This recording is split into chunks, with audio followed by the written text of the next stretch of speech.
Loh, seperti ini. Nggak lieng ya. Nah, seperti ini. Nah, tampak kering ya, tampak kering. Namun yang tadi kelihatan. Nah, tanah itu tampak lebih menyimpan air, kemudian di dakur seperti ini lebih mudah dan tampak gembur, sehingga tanaman kita lebih optimal dari batangnya, kemudian dari bonggol jagungnya. Nah, ini di 25 hari setelah tanam ini adalah proses-proses terpenting daripada terbentuknya tanaman jagung kita, teman-teman.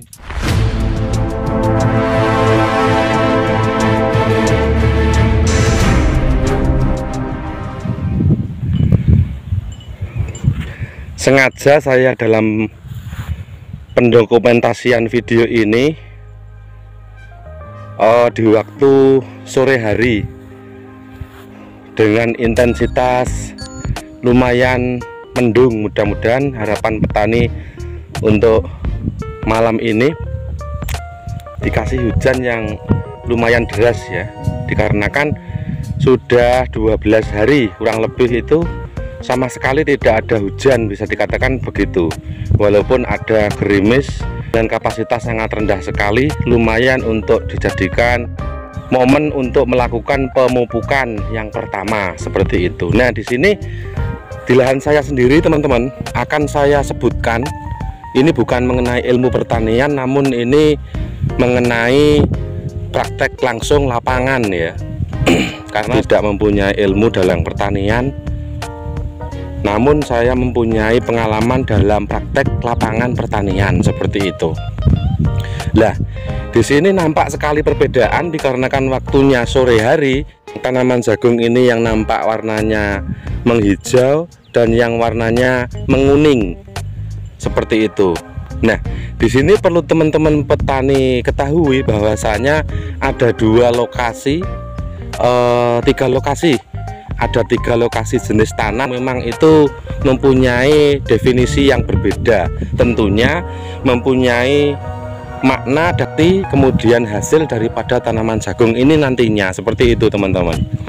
Nah, di sini yang pertama ya, yang tampak menghijau seperti ini, namun tidak milik saya ini, yang seperti di sana itu ya Pak, menghijau. Ini dikarenakan di waktu proses pembuahan itu berlangsung adanya curah hujan yang datang di lahan kita, itu melakukan yang terjun di lokasi tanah kita itu ada gundukan-gundukan tanah yang memang tanah itu bisa kan lumpur ya. Nah, itu membentuk tanaman-tanaman batang jagung kita, sehingga tanaman yang tanahnya itu gembur itu mempunyai hasil menghijau sekali, mempunyai hasil yang sangat hijau, dan otomatis kalau hijau itu bonggolnya itu tampak besar dan menghijau seperti itu.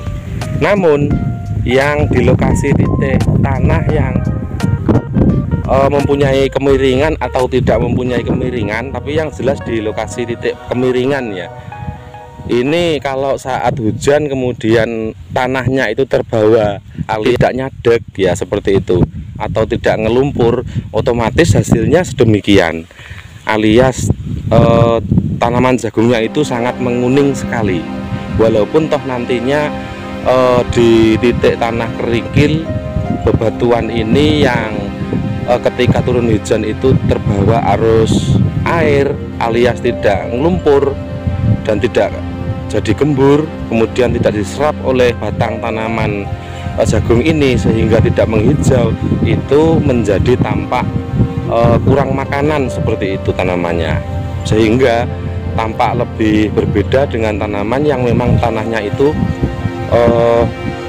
dilewatin air, kemudian ada tanah yang mengendap dan menjadi lumpur-lumpur yang mengelilingi tanaman jagung. Coba kita praktek, kita uji di lokasi itu. Tampak tampak seperti sangat kering ketika ada curah hujan yang besar maupun sedikit, dikarenakan dia amblas begitu saja, tidak ada endapan tanah yang ngelumpur seperti itu. Nah, coba teman-teman perhatikan ya, teman-teman perhatikan ini. Kalau saya itu menyebutnya itu lemah gere seperti ini, walaupun nantinya itu hasilnya sama loh teman-teman. Kalau curah dan intensitas hujan itu tinggi dan kita kasih pemupukan, dikarenakan kan nantinya juga daun ini melebar sehingga tanah pun itu tidak terbawa langsung oleh arus air seperti itu. Nah, seperti ini.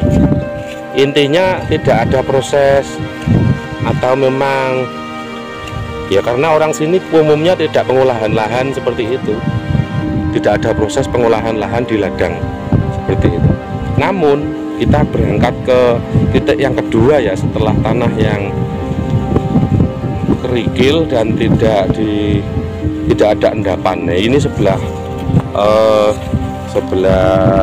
selatannya. Nah, jadinya yang di titik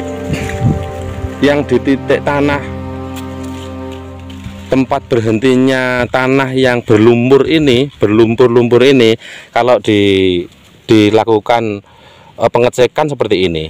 Nah, seperti ini terlihat lebih gembur dan nah seperti ini.